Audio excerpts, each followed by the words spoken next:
Hey, phony homies. On today's episode, we discuss Week 10's big injuries, Week 11's waiver wire, ads, drops, studs and duds, and so much more. Are you ready? Let's go.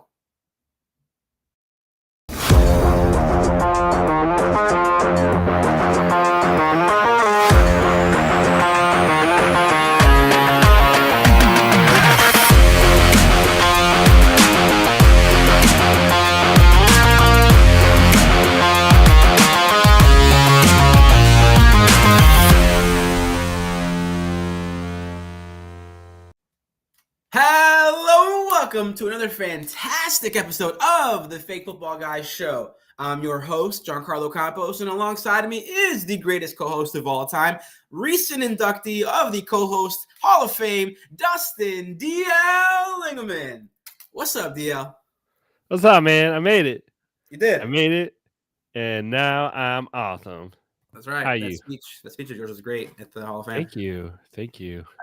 It was lovely. I was, happy to not be mentioned in it, but here we are. Well, I mean, I just know Bianca has supported me throughout a lot of seasons, and I just wanted to make sure that she got her credit. She got her credit, along with my wife and my kids. Perfect. Beautiful.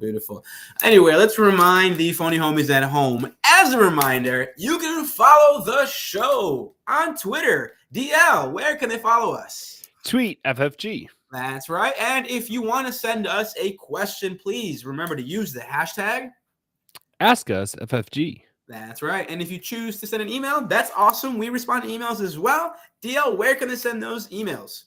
AskUsFFG@gmail.com. That's perfect. There we go. And then I'm a little nasally. Me too, man. Me too. I sound like sorry if you're listening to me. Phony homies that are listening, not watching us live. Anyway, sorry, dude. Go ahead. No worries. If you choose to give us a call, I might answer it. Who knows? But if you leave us a voicemail, we will definitely play it on the show. DL, where can the people leave us voicemails? Call JC anytime, anywhere at 708-655-4508. That's right. We're never too far away. We'll answer any question, dating advice, life advice, where to invest. Dating advice. You need. We'll let you know. We will let you know. I haven't been. Actually, I was on a date today, so that was pretty awesome. It's with your wife. Yeah, it still counts. It's not breaking the news here. I just want to make sure we're all right. Just making sure. What? Anyway, please be sure to like, share, subscribe, and smash the notification button. That way you know when we go live. When you hit that little bell and you want to go to the option at the top that says all. That way anytime we post anything, picture, video, music, we might have a CD coming out for the holidays. Who knows? And if we do, you want to know. We're together. We're mastering it. That's right. It's called Fake Football Guys Sing Your Favorite Tunes. By the way, what is your favorite Christmas carol? Oh, my favorite Christmas carol is Rudolph the Red-Nosed Reindeer. You know what? I bust out Mariah really? Carey. Yeah, as soon as Friday hits, which, by the way, phony homies, we should talk about this real quick. What is your go-to at your Thanksgiving feast?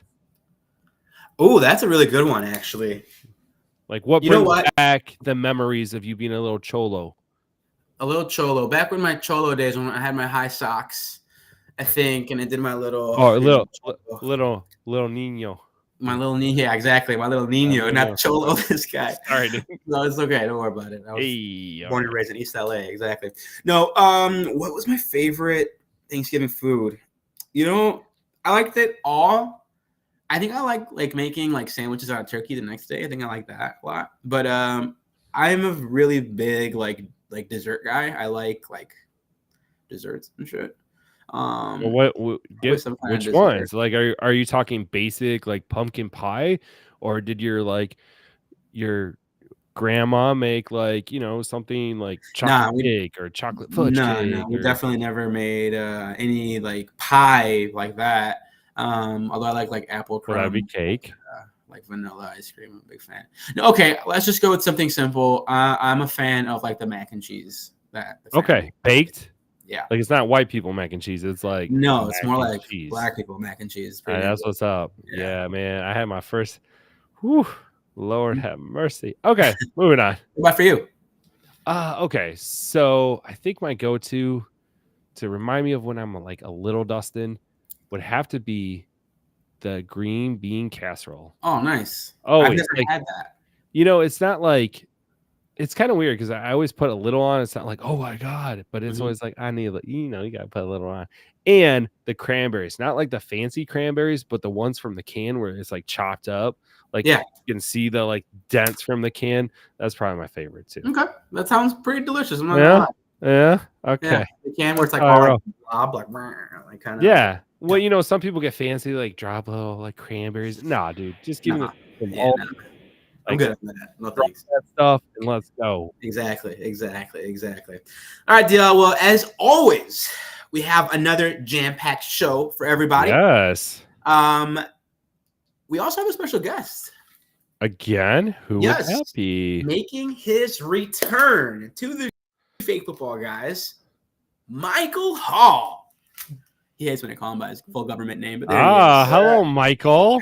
Hello, fam. Yeah, happy to be back. I didn't think it'd be next week, but happy that it is. Yeah. We got a lot of good reviews when you were on. Yeah, we had our about how handsome I am, or about my sizzling takes. Which one? Your sizzling takes, insight on Dynasty, right? That's another wrinkle we're that trying is to put a in. that is a huge, So. Something that I think I could definitely contribute to weekly. And I think you're a good tiebreaker because if me and JC are kind of going at it, like, you're wrong, you can be like, and you're right, Dustin. Yeah, every time, because 3 is better than just 2. So yeah, that's right. So I agree. Right. Yeah, I'm here for what you need me for. Okay, beautiful. All right, beautiful. All right, well, we are ready to get the show started. Let's get started with our week 11 performances. DL, how did your teams do in fantasy? Anything good? Any upsets? Oh, beautiful. Look at this. Look at I don't know if you can see this, but I'll highlight it. My team is in first place, baby. First place. Yep. 4 wins in a row. I've won for a month, guys. So I'm really excited about that. But to put it in perspective, it was kind of a low scoring game. So I was a little bit nervous. And in fact, I texted you earlier, JC, because I do want to get into, just like my league, my team going up against Rudd this week. He's got a pretty stout team, which I'll bring up. But to kind of put a bow on it, to wrap things up, I would say my studs of this week was obviously CJ Stroud. He did get a couple, I think he got 3 interceptions, but he did pass for 336 yards and 2 TDs. And Tank Dell, him and Tank Dell are like just got that magic. I'm really excited about them. Obviously Treek Hill, 146 yards, 1 touchdown. He did kind of get like a little bug with his hand, did like leave the game, but he came back. So I was like, thank you, because we'll get into that injury report because it was a doozy this week for sure. And then last but not least, my go-to, set it and forget it, Amon-Ra St. Brown.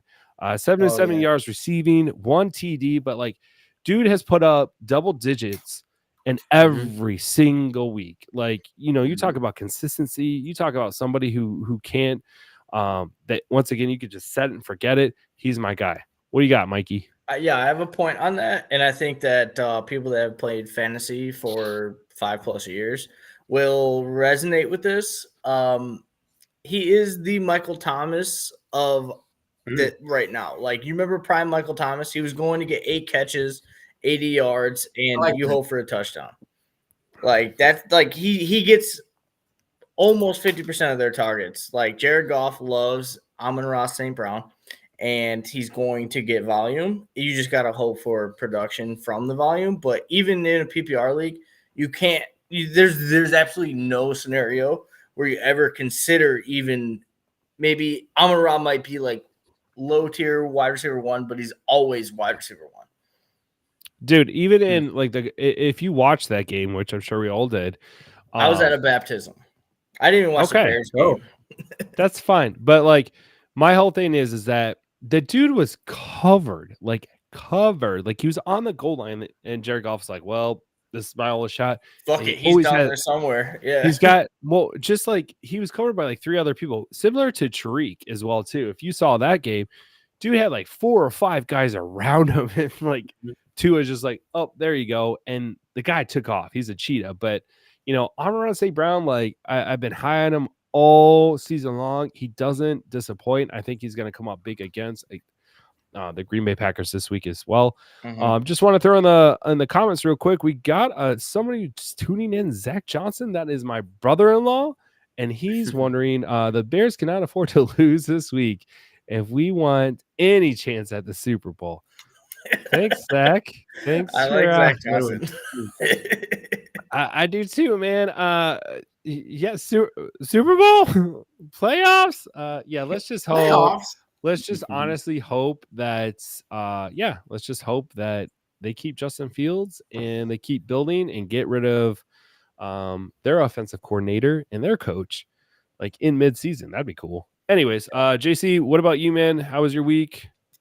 Yeah, week was good. I was sick as hell, but as far as my fantasy team, they were sick too. They put up a whopping 130 plus points in one of my leagues, which is fantastic. My home league, I had some great performances. Among them were Keenan Allen with 10 receptions, 160 yards, and a tutty for 27 points. Who else did I have? I had a big game from Jahmyr Gibbs, who continues to stay hot. Let's just say, I think both he and David Montgomery can coexist. I know we've been talking about that a little bit. But they both have been money as far as that goes. And I did have a few other good big performances last week. I had a huge performance from Trevor Lawrence in a league where there's no quarterback, so it was either him or nothing. And he had a 32-point game, which is huge. And then lastly, one more guy, Tank Dell, like you were saying. He put up 28 points for me, which is great. I did notice some things in fantasy this past week that we'll get to. A lot of injuries, and we'll get to that a little bit later in the show. But guys falling off like flies. It's been crazy. Absolutely. Mikey, how was your week, man?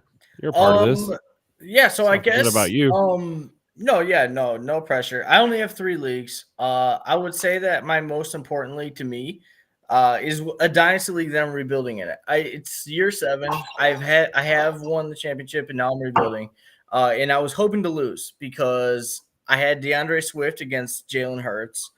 And I was playing against a guy that has a couple championships and is still contending. So I was hoping that Jalen Hurts would do enough to help me lose. And Swift had a great game, and I still lost. So it was great. But, yeah, as far as, like, my main league, and I have a league with JC, my standard league. JC would know because we were both 5-5, and JC won and I lost, so he passed me in the standings because I think I still have more points scored than him. But we're not going to go over that.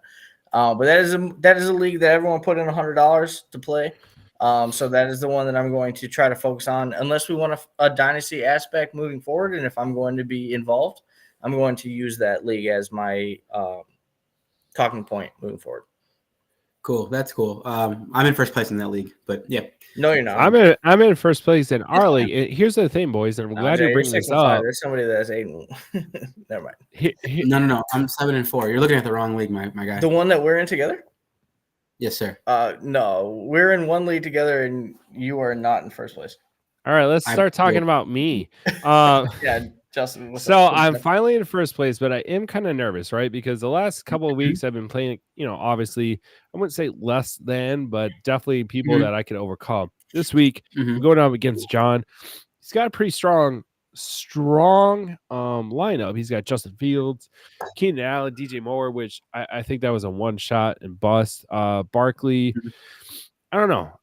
I'm feeling confident, but I'm also, like I want to stay in first place or at least the top 4 moving into I think it'll be fine. But is there anyone on here that you would be like, don't?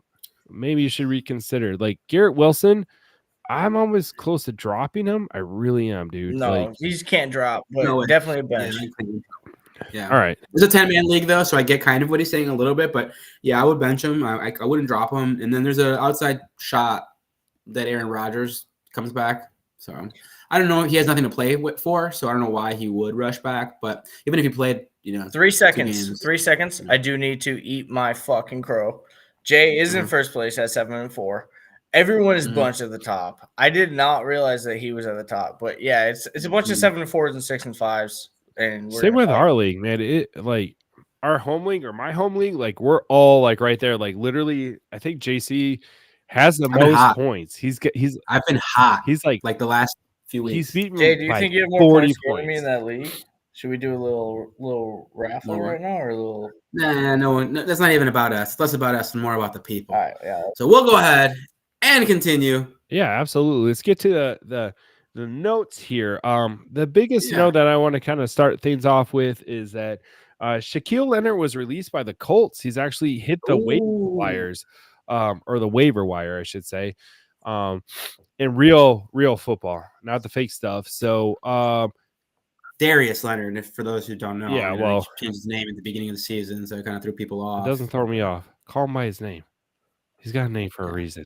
His name is Leonard. Yeah. He was Darius when he won, he's a Pro Bowler. But I mean, who do you think who do you think would be the best contender? Who do you think would, or who do you think's actually in line for it? It makes sense for the Bears. It makes sense. I would say that Eberflus was his DC in Indy. Yeah, it makes sense. Like when you can connect the dots, but at linebacker, I think the Bears with Edwards, Edmonds, and Sanborn, and this isn't even a fantasy conversation, but bringing in Shaq Leonard he's going to come in and expect to compete for a fucking starting job, and whose job is he? And he should compete. Yeah, he can try, but he was all pro 2 years ago. He's going to want to go to like Jacksonville or somewhere where they need linebackers and try to win a Super Bowl. He's not doing that here. I think in a pinch, if you want to just put tape out there, you go to a guy who plays a similar system, like a team that plays a similar system, a guy who knows what you can do. Sanborn, Edmonds, Edwards. Who are you taking off the field? I mean, even if he gets 15, 20 snaps a game, it's worth taking a look. To do that. Well, I don't know. This is a Bears combo. It's not a fantasy combo. Yeah. Honestly, the Bears would benefit from this because there's not a lot of defensive linemen coming out in the draft. So this would be like you pay this guy, is one more person put on that line to kind of complement Sweat. I'm excited for it. I thought the same thing, but I think that for every player he's a off-ball linebacker. Yeah. Oh, he's awful? No, he's a linebacker. He's not coming off the edge. Yeah. He plays the same positions as Edwards does and as all right, never mind. Fuck that guy. We don't need him. All right. Basically, he's like the Briggs. He's like a Briggs guy. Exactly. He plays like wrong side. Although TJ Edwards had a phenomenal. We'll get to a Bears talk. We'll get to a Bears talk. All right. Bears podcast. We can cut all this out, but let's do a Bears podcast. Okay, cool. Moving on. Live, Steelers fired their head coach, Mike Canada. And honestly, this is, I pulled this up from X or Twitter, and this is what Mike Tomlin had to say. I am quite confident and excited for the men who get an opportunity to evolve in terms of their roles. One man's misfortune in this business is another man's opportunity. We say that regarding injury. It's the same thing under these circumstances. I'm excited about Eddie Faulkner coordinating our efforts, organizing staff responsibility and meetings, organizing game planning, leading our unit as a collective in review of our tape and preparation for upcoming opponents and things of that nature, things that the coordinator does. He has full authority in that regard and my support, obviously. And then from a play caller perspective, the bulk of that responsibility will fall on Mike Sullivan.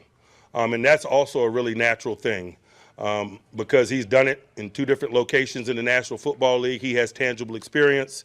I'm sure that will be helpful, but also, and probably more importantly, as a quarterback coach, man, he works closely with Kenny. And so looking for fluidity in that area and some cohesion there and really getting a feel for what he does well, and hopefully that aids us as well. Okay, so my whole thing about that, honestly, I mean, it's no surprise, right? Like, the Steelers' offense have struggled all year to get the ball into their wide receiver hands, right? I mean, we've seen that whole gif where Kenny Pickett was like, I'm not going by this play. I'm just gonna like throw it downfield. And George Pickens, I hope, honestly gets it. And so I was like really excited about this. I think this changes the dynamics, obviously, in Pittsburgh. But I don't know. What are you guys' thoughts? Like, this is the second team now in the second week that has fired their offensive coordinator and has moved on quickly, which obviously Bears fans hoping, wishing that the Bears would do. But do you think they can turn it around like now? Is this a good idea, or is this something that like should they do what the Bears are doing? Going to wait till the end of the year? Mikey? Yeah.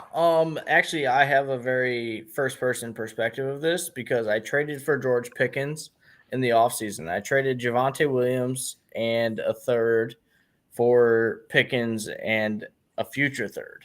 And it's a PPR league. I felt really good about it because running backs have short shelf lives. So I felt really good. And now I'm sitting here just twiddling my thumbs, waiting for Pickens to go off 2 weeks in a row. I do think that it's best for their offense because it couldn't be worse. There's no way it could be worse. So I would say, yes, Matt Canada sucks. There was a snippet of Chris Boswell, the Steelers punter, walking through the tunnel and talking shit about Matt Canada. As this was like maybe week 5, 6, 7. And he was talking shit about the offensive coordinator. The punter walks through and talks to the camera and talks shit about the offensive coordinator. That's how you know your offense is over with. It's like nobody believed. There's no way it could be worse. If anything, they'll hire a new offensive coordinator in the offseason, but it can't be worse than it has been so far. Yeah, they're going to go back to the basics and they'll be more successful because, like Mike's saying, it can't get any worse. It's interesting how some franchises are willing to make a fire and promote somebody in season, and then there are organizations that won't do that just so that they can save the reputation of the individual. They think that it's going to make them look better, and then they'll terminate them at the end of the year. I think that's terrible to do to keep a guy who shouldn't be there, who isn't competent, running the show. I don't think that's what teams should do. Are you saying that because you saw the stat the last time the Steelers fired a coach midseason? I'm saying it because the Bears have never fired a coach. So guess when the last time the Steelers did? I saw this on ESPN this morning. When? 1941. I think it's a new trend. That was during World War II when it was the Steagles. It was the Steelers and the Eagles combined teams because so many of their players got drafted to go fight in World War II. That's the last time an Steelers organization fired a coach midseason. I saw that on Get Out this morning on Mike Reamer's show. So here's my thought. I think it's a trend. I see it growing and I like it. You know why? Because it's giving respect to your fan base, right? It's like we see the same thing that you're seeing with your naked eye, your untrained eye, and we're going to do something about it. And why not? Why not give this guy who's in our culture, who can step up and maybe take that next step, and it's growing that person versus, all right, let's like go out and try to hire some random coach that sucked ass before, and we have this whole carousel effect, right? Maybe this guy like sees something and brought it to Matt Canada's like perspective and was like, hey, like we should like bomb it to Pickett's or not Pickett.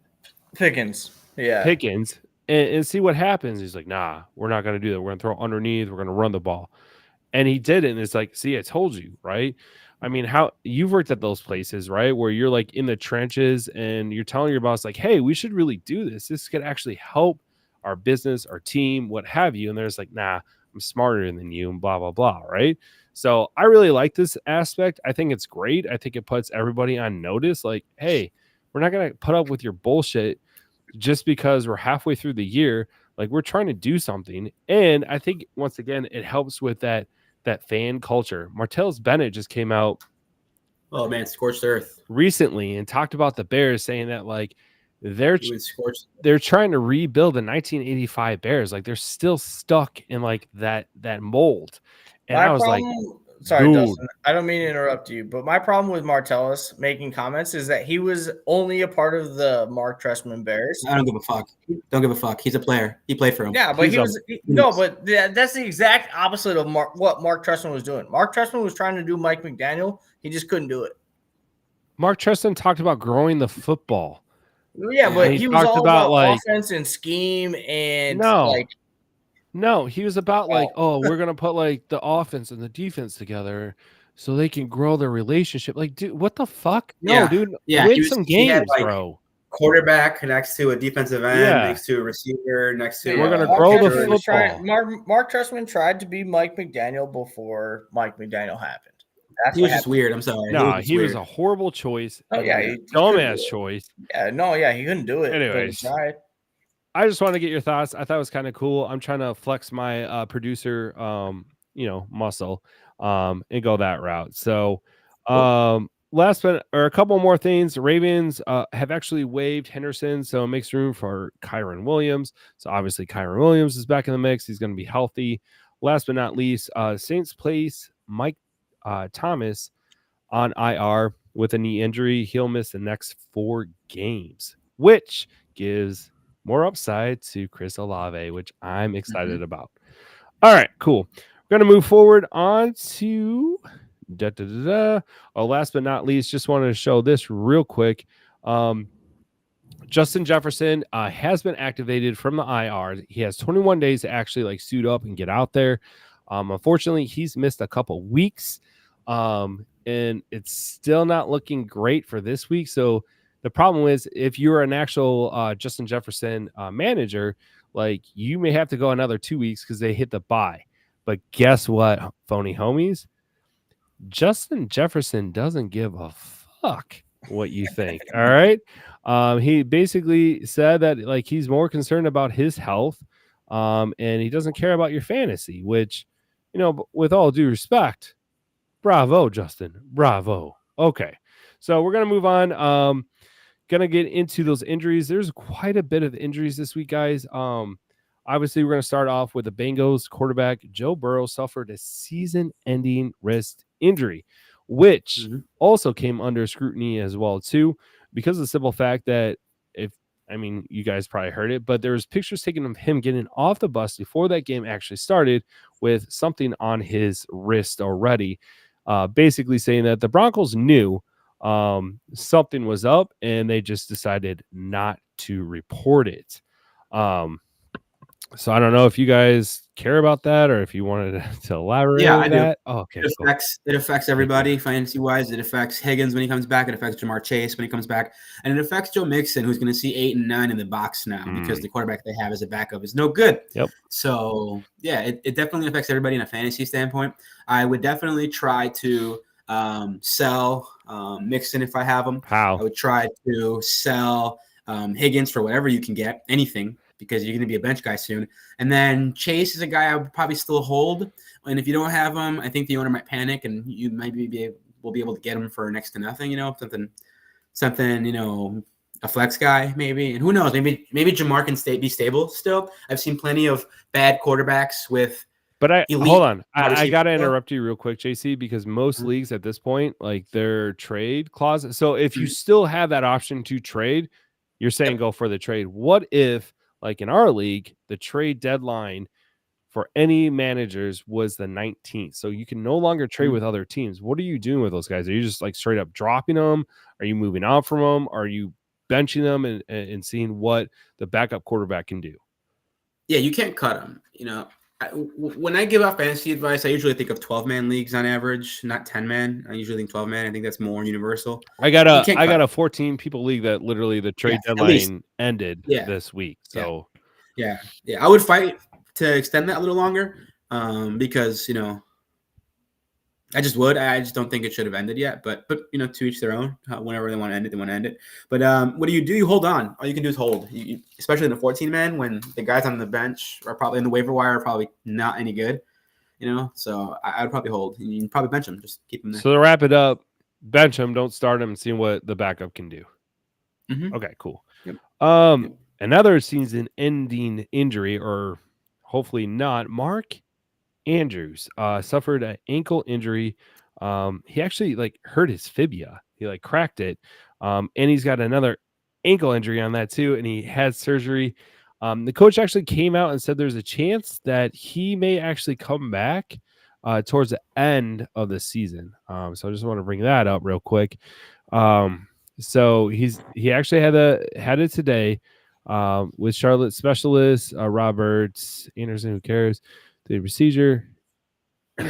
Andrews is likely out for the year, though John Harbaugh said there's a chance that he could return if Baltimore makes a deep run in the playoffs. So, and they could. Once again, these are the questions, my guy, of what do we do? Do we hang on to him? If you have in one of my leagues, right? I have Herbert that just came off IR, right? So my bench space is getting smaller and smaller. Do I hang on to Andrews? No. And just drop him and get his backup, or he's not coming back during the fantasy football season. They're saying that in real football playoffs, okay, he might come back. That does us no good as fantasy, managers. He'll be gone for a whole season. All right. Now, if you have him in a keeper league, Mikey, are you holding still? Yeah. I would say that we should go to Mikey's Dynasty Corner real quick. Because actually this week in 7th place, so the one Dynasty league that I have significant amount of money in and I'm piling in because the last 2 years I knew I wasn't going to win. I was playing Burrow and Andrews on Thursday night. They both went out, and I was playing the guy that had back-to-back champ. He's 8-2. I made him 8-3, which is fun. I think that's what it was. But it was a good time. I would say that in Dynasty, nobody would ever drop either of those guys. Andrews and Burrow are top 3 at their position, Dynasty for sure. So that's my perspective on it. I'm not an owner of either, even in my one redraft league. But yeah, it's a bum to see as a football fan. Yeah, definitely. In one of my big money leagues, I have both Andrews and I have Chase. Sucks that they're both you're gonna have no value the rest of the year for me, but it is what it is. All right. Moving on to an additional injury. There was an injury in LA to the Rams wide receiver Cooper Kupp. DL, what's going on with him? Yeah, he's dealing with an ankle injury. It's not a high ankle sprain. However, it could be a couple weeks that he's out, which is good, which means that he's not actually going to be placed on IR. But I mean, if you drafted him and you waited and he's coming back and you're all excited and then bam, this happens, hopefully if you have Puka Nacua, you're smiling pretty bright like me. Moving on, QB Geno Smith for those Seattle Seahawks actually took a hit to his right elbow. He had an injury there. He did actually come back to finish the game, so it wasn't anything. He has contusions on his actual elbow itself, meaning that it's more of a pain issue, like a pain tolerance, similar to a Justin Fields saying where he's just dealing with the pain, he can play, but he's still dealing with that as well too. So the likelihood is 50-50 that he actually plays this Thursday, right? He's got a late tilt with the 49ers. Yeah, 7:20 on Thanksgiving, yeah. Look at that, guys. I'm getting better and stronger at this. Similar with running back Kenneth Walker. He's got a left oblique strain. But on Monday, head coach Pete Carroll told reporters that Walker is not a candidate for IR, suggesting that this could be a grade 1 injury, which typically takes 1 to 2 weeks. Last but not least, man, Green Bay running back Aaron Jones just can't get healthy. He's got a left MCL sprain. He was actually carted off the field and he had a towel over his face. And we all know what that means. Oh man, this is it. Oh my goodness, blah, blah, blah. However, the team feels he has dodged the bullet. He honestly is going to miss Thanksgiving. Duh. I don't think you can bounce back that quick. But he could be back between 4 weeks, right? So nothing crazy. But he could be on the IR. Last but not least, is Miami's running back Devon Achane. He re-aggravated his right knee, and how many people were so excited to have him back. I played against my opponent this week who had him, and I was come to Dynasty Corner for this one. And I was sweating bullets. And I will. Right before we go to the Dynasty Corner, I just want to show you this. Based on the injuries themselves, it was like, and this is from Jamie Eisenberg. He's from CBS that does fantasy football. Great follow. Something else to like talk or listen to. Like, he's actually helped me win fantasy league. So mad props, got to give it to him. But literally, based on the injuries that happened this week, it's literally a whole team. Look at this. We got Joe Burrow, Aaron Jones, Kenneth Walker, Cooper Kupp, Darius Slayton, which we didn't mention, Mark Andrews, Devon A-Chain, Josie Boza, if you're playing IDP, which I'm kind of interested about. And I didn't talk about Deontay Foreman just because, honestly, like, we kind of knew he was going to eventually be kind of faded, if you will, with Herbert back. But that is a lot of injuries in this final week, man. It's nuts. But moving on, go ahead. Dynasty Corner. Mikey, what are your thoughts? What are you thinking? Yeah, so when you brought up Devon HN, I it struck me. So I have 2 dynasty leagues. One of them I'm running, and one of them I'm rebuilding. I just went to 10-1 in the one. I'm gonna be repeat champ unless something happens in the playoffs. That's the one I actually have HN on, but it kills me because my team is kind of old. And I was really looking forward to him being like, especially my running backs. Like, I have like Montgomery and just like some other guys that are producing, but not going to be producing in 2 years, kind of thing.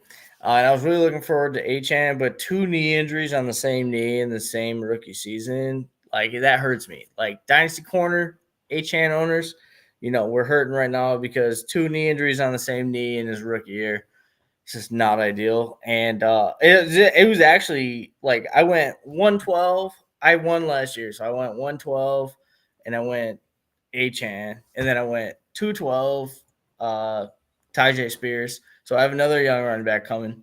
And then Tank Dell was 312. And I didn't even know who he was. It was a lucky ass pick. But yeah, so my rookies are coming. The rumor is he might only miss 1 week, so I hope so. But same knee scares me. I know it scares me too. All right, yeah, all right. Dynasty Corner on Devon I-Chain. Really hope that doesn't end up being forever. Yeah, all right. We're gonna go ahead and move on to the reason why you phony homies are here. It's time for the waiver wire. Whee!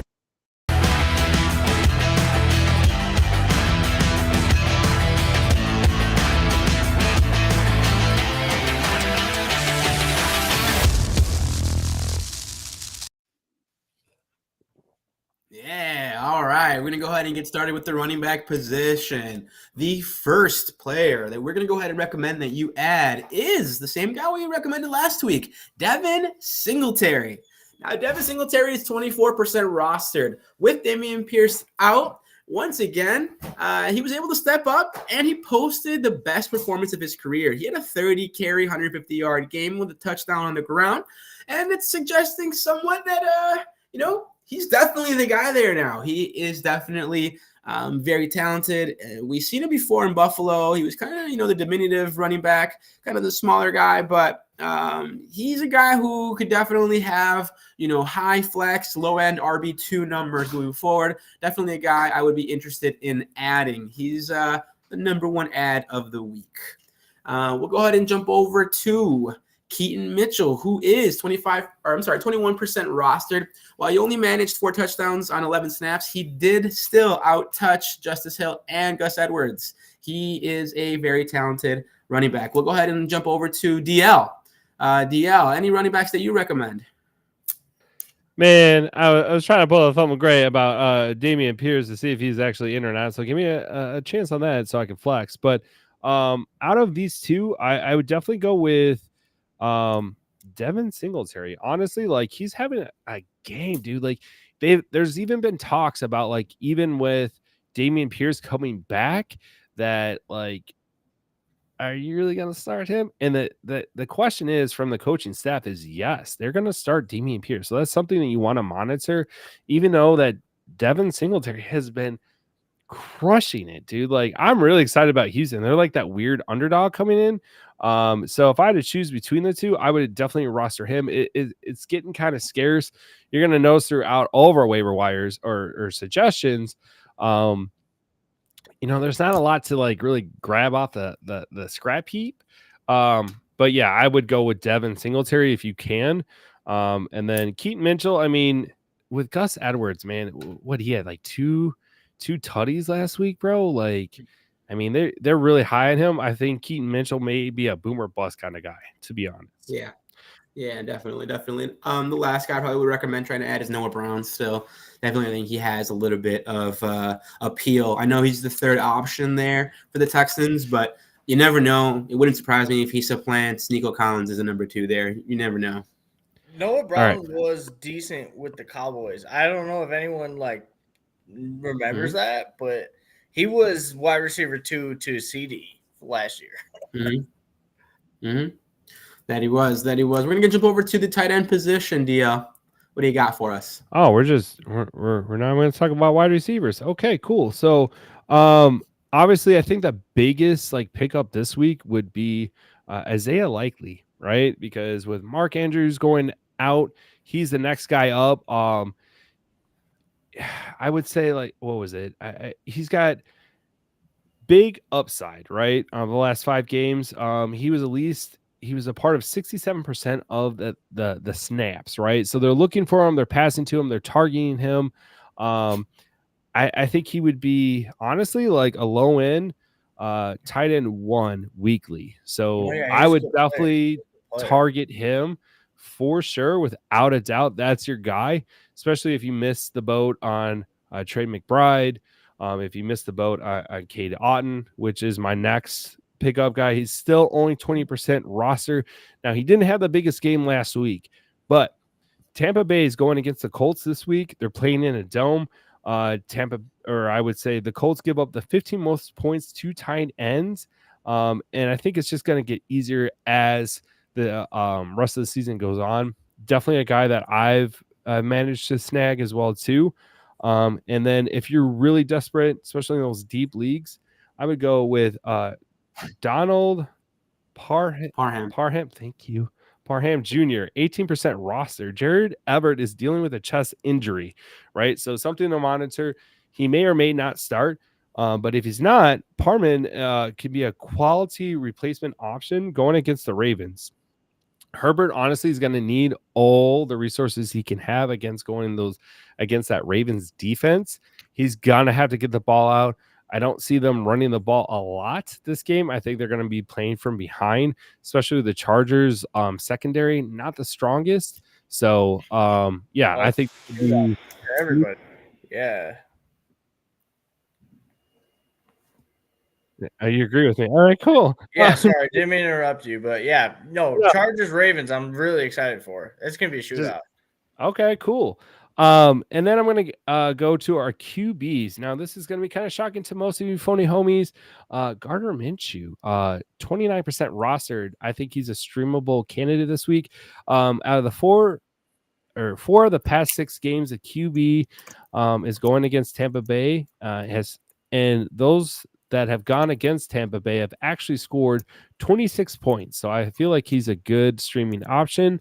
And then let's not forget about Jordan Love as well too. He's playing the Lions on Thursday night, right? So he's 40% roster. Now, I know I talked about him last week. I'm talking about him again because here's why he's actually made that step to improve over the last 3 games. Love actually set a career high in passing yards with his final throw being 24 yards downfield, right? So there you go. A little high upside. So floor to ceiling, I think he has a very high ceiling. We just saw what Fields did to Detroit. So I feel like, Jordan Love's in line for a great performance, and it's Thanksgiving. And you know what? If you saw Detroit struggle against the Bears, what doesn't make you think they're going to definitely struggle against Green Bay?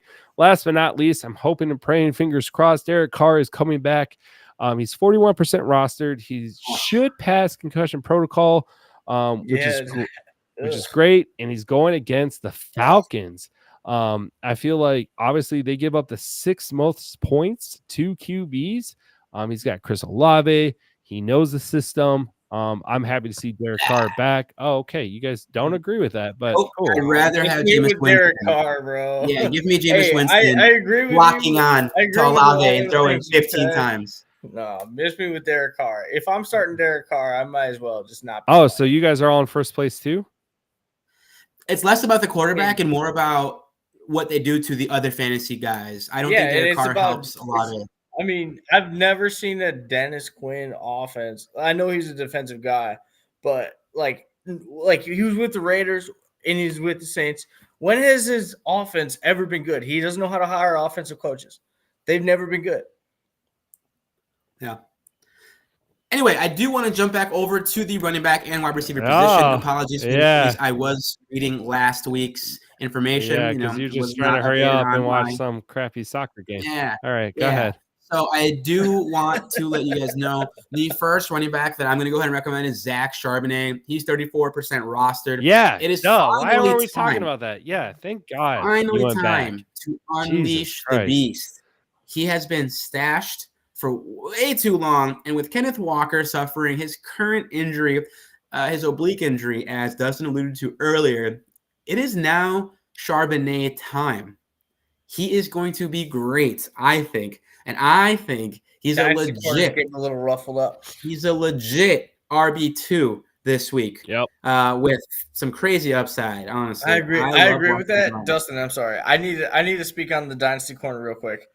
As a Kenneth Walker owner, as someone that picked him at manager, you mean? Because you don't own anyone, you manage them. Yeah. You don't own them. No, yeah. Sorry, my bad. We don't use that word here. Okay, yeah. As a Kenneth Walker owner on my fantasy team, manager, shit. I personally do not like the Kenneth Walker injury. I think that it provides a little hole for people to go in and get Charbonnet, and if he goes off, that happens with running backs all the time. Mm-hmm. That's why I draft them all the time. That's the Dynasty corner. Always be drafting running backs. Because you're always going to need to replace them. Dude, I gotta shout out Mark, dude. Thank you, dude. Thank you for like tuning in every week and be like, hey, wait a second. JC's talking about last week. So awesome. I was reading the wrong script. All right. Sorry. Charbonnet wasn't last week though. Charbonnet. Yeah, no. I called myself out on it. The next running back I'm gonna go ahead and recommend is Ty Chandler of the Vikings. He is 27% rostered. So he had 3.1 of He had 3.1 of his fantasy points on Sunday Night Football. They came on one play on a punt. Did you guys see it? It was incredible. It was incredible. If you didn't get a chance to see it, check it out. Anyway, Ty Chandler is starting to become the lead running back for the Vikings. I don't think Alexander Madison has the juice, to be honest, at all. And I think it's Ty Chandler's time. And I think he could definitely help some teams in fantasy. I think he's a good lottery ticket and a guy that you can add and a guy that you could throw in your flex with confidence. I am a Ty Chandler fan. Really? Anything to add? Like moving forward? Yeah. I think he was a sick plug and play this past week because Madison was coming off a concussion, but Madison still got carries and now he's back. Mm-hmm. Yeah, I think he's going to overtake him, and he'll be the lead dog. No, Chandler looked good. Did you see him running behind his line and just putting his hand on their back? Yeah, and following his blocks. That's like Le'Veon Bell. You remember Le'Veon Bell? I do. Look like a left Bell. Yeah, he used to do that shit like nobody else could. Yeah, fuck Bell. He cost me a fantasy win. Oh, because you're an idiot. But there's two other running backs that you can go ahead and add that are less than 30% rostered. Khalil Herbert is still out there in a lot of leagues, and he's the lead back for the Bears. It wouldn't surprise me for him to get a 18-touch game, 20-touch game here and there. And then, like we recommended earlier, Devin Singletary is still available. Jumping over to the wide receiver position, this is going to be a quick one. Josh Downs is a guy that we recommend. He's 47% rostered. Really? So he's still out there? Wow. Yes, he still makes the cut. Wow, I'm going to look for him. His next two games are against the Buccaneers and the Titans. Wow. Two defenses that you can definitely get a bunch of yards on and pass. We expect a bounce back from him. Another guy who is still killing in the NFL is Odell Beckham. He's still killing. He is. Go ahead. No, I was agreeing with you. He had a good week. Yeah. He's 33% rostered. He posted basically a 10-point game in week 7, and he hasn't really done much since then.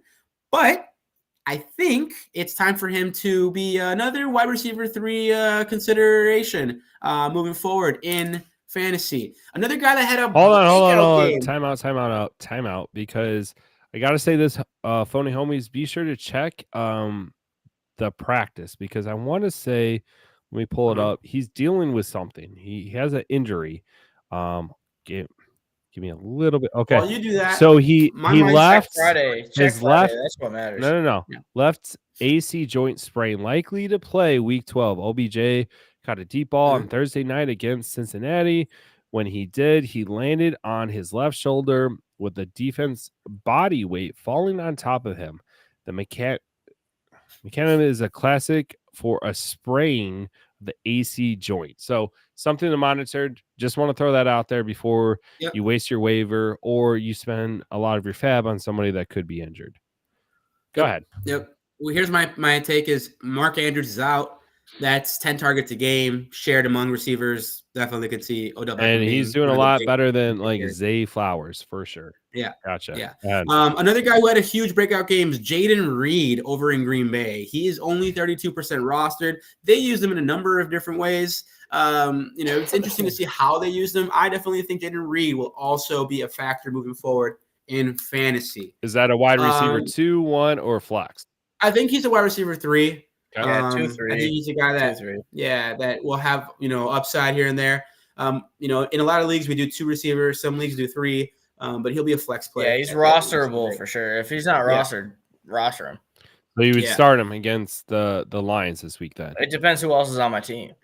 Yeah, exactly. It depends. Like if I had Jahan Dotson, I'd start him over Jaden Reed. Okay. But I would say Jaden Reed's probably in the 20 to 30 range as far as flex options go.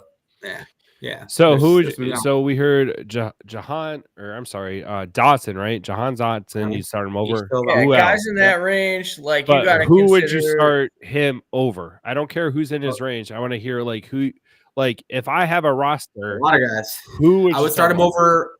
Elijah Moore. I would start him over Jackson Smith and Jigba right now. I would start him over. They're on the same tier for me. Yeah, I'm just giving them names that I would start him over. Just a few guys. Yeah, because keep in mind, like. I would start him over T. Higgins, who doesn't have a quarterback right now. Who the hell's throwing him the ball? Well, yeah, I would start a lot of people over T. Higgins, bro. He hasn't been doing shit with Bro. Well, this is what the phony homies want to hear because they have a roster. Well, and we're throwing out these names. They're like, he's 30%. Like, what does that mean? The most startable Green Bay Packers wide receiver. Romeo Doubs is the only one that I would even like think about. Christian Watson is the most talented, but Jordan Love is not throwing the ball down the field. And Christian Watson, if he's not getting points going deep, then it's going to have to be an end around. Dude, their run game he just bombed it 24 yards on his last pass. What do you mean Jordan Love isn't 24 yards? That's not down the field. That's like middle. Okay. Moving on to defense, we're going to go with my recommendations. I would say Denver, 23 roster. They're going against Cleveland. Obviously, just like the Bengals, they're dealing with a quarterback issue. I've heard some rumors that Joe Flacco actually might be in consideration to actually start for the Cleveland Browns, which would make Amari Cooper someone that you're excited to once again start again. The next one this is kind of a long stretch, but the Patriots 36% roster. They are playing against the Giants. And the Bengals 30% roster against Pittsburgh. The OC kind of changed. They're gonna have to work some things out. Some things are gonna go great, some things aren't. But yeah, that's what I would recommend.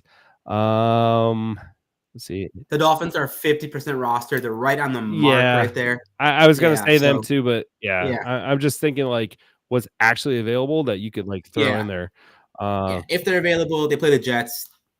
Who's Tim Boyle? That's he used to be the Lions backup, so that's bad news. Yeah.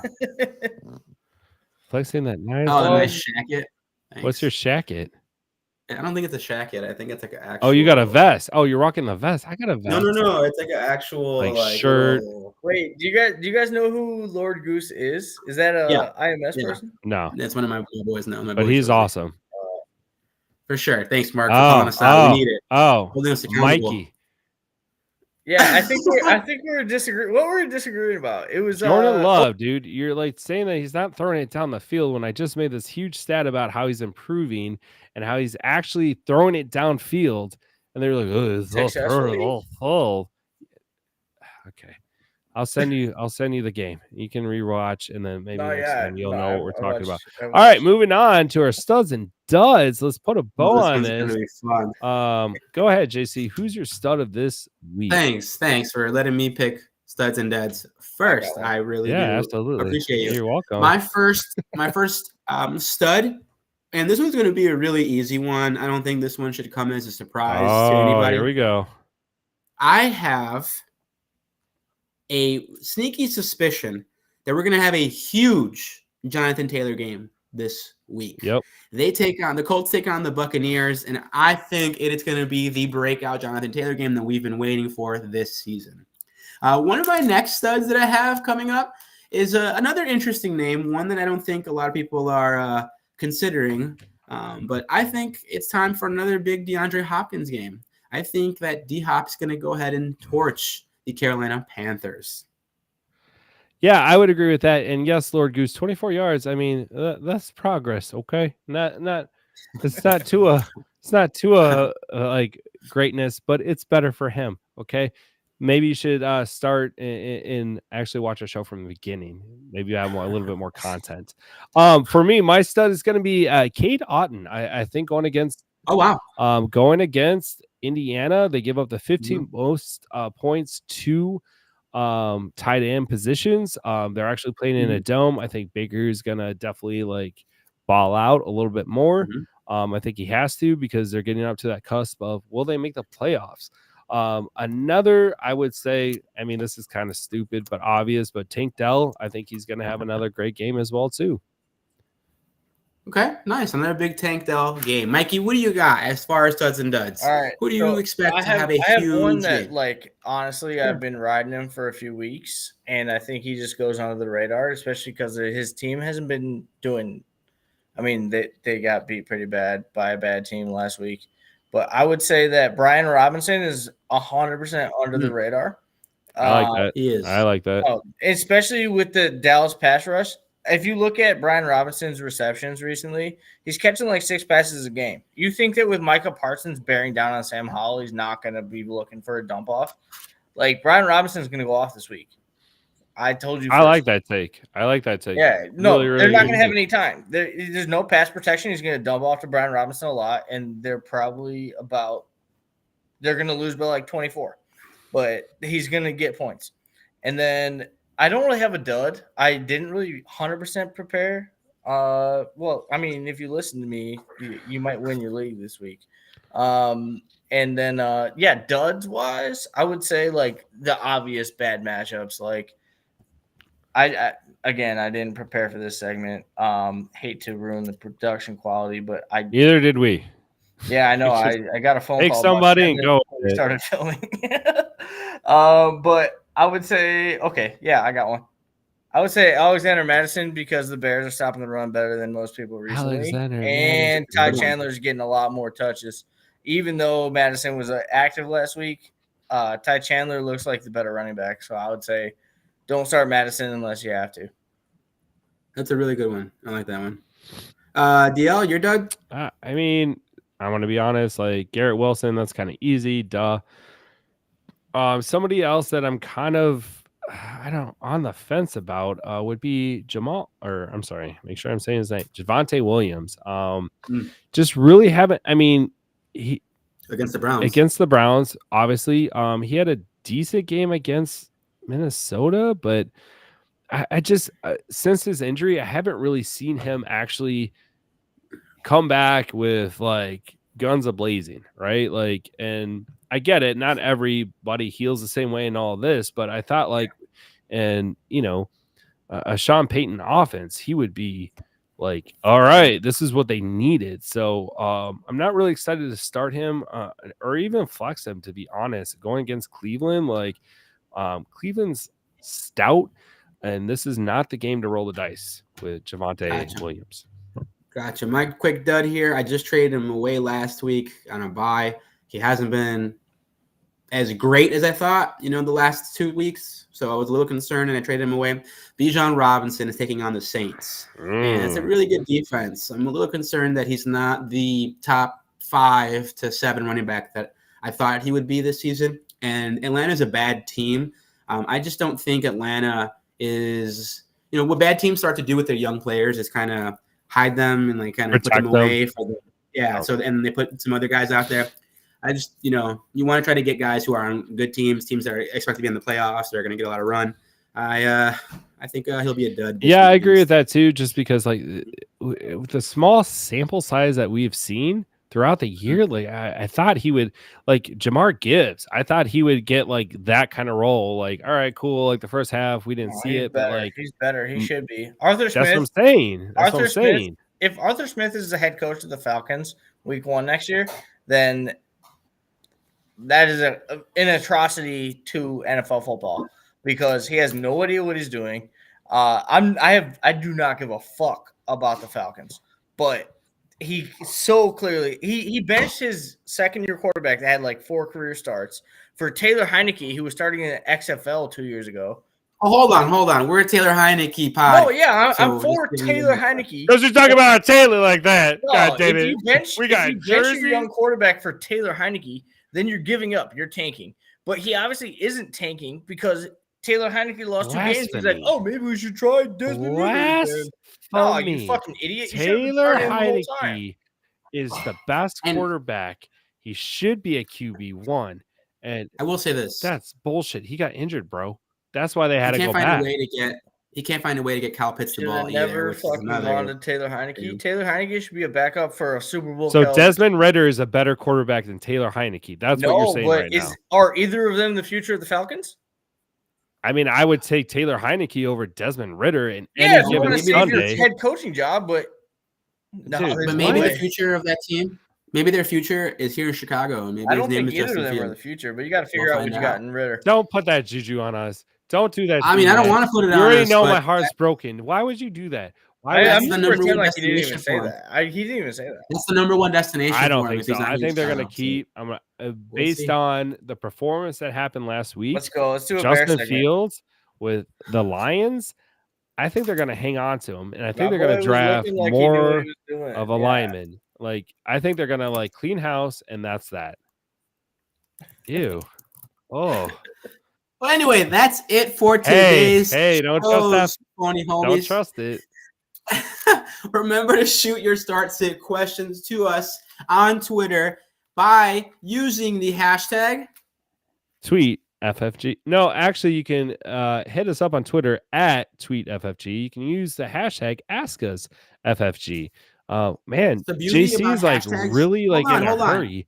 It's almost like he's got to run or he's got to run. The beauty about hashtags is that you don't actually need to add the person. You could use the hashtag and then you just search your hashtag and you find all the times people use it. Yeah, and in our case, they're not using it because we keep talking about it and no one's using it. So your point being, all right, well, I'm gonna use. I mean, I know you gotta run. Anyway, you can also if you choose to not use Twitter right now, so we gotta go. Yeah, if you choose to not use Twitter, you can send us those fantasy questions to our email. DL, where can they send those questions? Yeah, especially if you're taking the Browns to the Super Bowl, you can head us up at askusffg@gmail.com. Yeah, and if you live in a southern warm climate and you want to drop the kids at the pool first and then check out the drop those kids at the pool. You know what we're talking about, JC. Your fantasy questions in our voicemail inbox by dialing the number. Especially if you need adult diapers, that'd be 708-655-4508. And trust me, I called it. Okay, all right. That's enough of you guys. Thanks for tuning in. As always. Oh, wait. Hold on real quick. Mark has something. Let's see this. And you're wrong. Heineke might be the highest paid backup quarterback in the league, Mikey. So suck it. Anyways, Well. move on. We're on all the I don't think fantasy. that's true. You can find us on Spotify. You can find us on Apple Pod. You can find us on Bean, YouTube, Instagram, Facebook, Twitch, the whole 9 yards. Pornhub. We're everywhere. Yeah, you don't want it to be a photo everywhere. finish. You want to make sure that you tune in right away. But make sure you finish. Right. But make sure you finish. Sure you always and never, finish. ever trust a fart. All right, guys. That was a great show. We love you. Love you guys. Happy Thanksgiving. Happy Thanksgiving. Happy Thanksgiving. Thanks for having me again, guys.